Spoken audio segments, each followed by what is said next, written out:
In this video, we will learn how to divide a decimal number and when to write 0 in the quotient. Please follow the below rules so that you do not make any mistakes.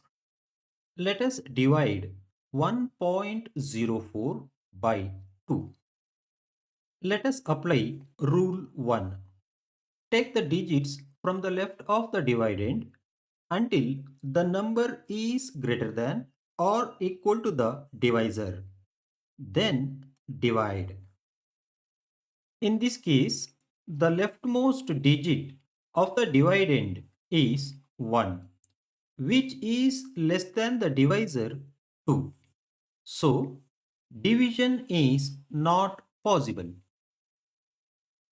As per rule 1, we have to consider the next digit. But we have reached the decimal point in the dividend. So, apply decimal point rule. Place the decimal point in the quotient and continue the division as usual. Now, consider the next digit 0.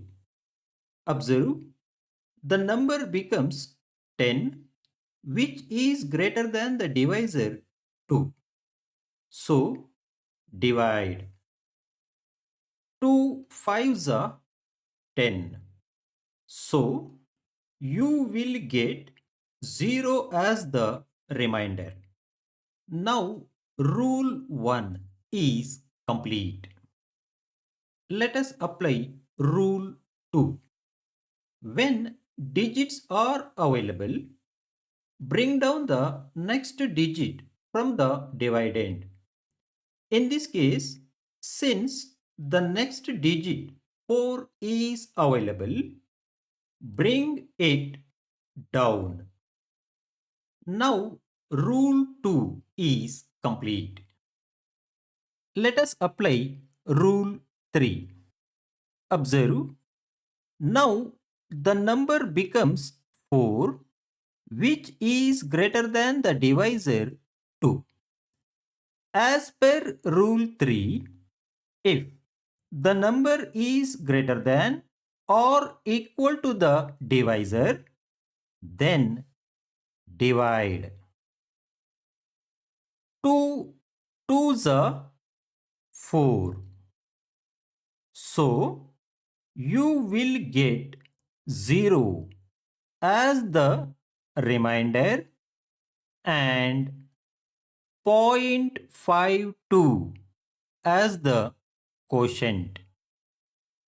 Now, rule 3 is complete. Observe, write 0 before the decimal point if there is no digit before it. Also, this division is complete because no more digits of the dividend are left to bring down and the remainder is 0. Got it? Thank you for watching. For a deeper understanding of long division and divisibility rules, please subscribe to my channel and watch the below playlist from beginning to end.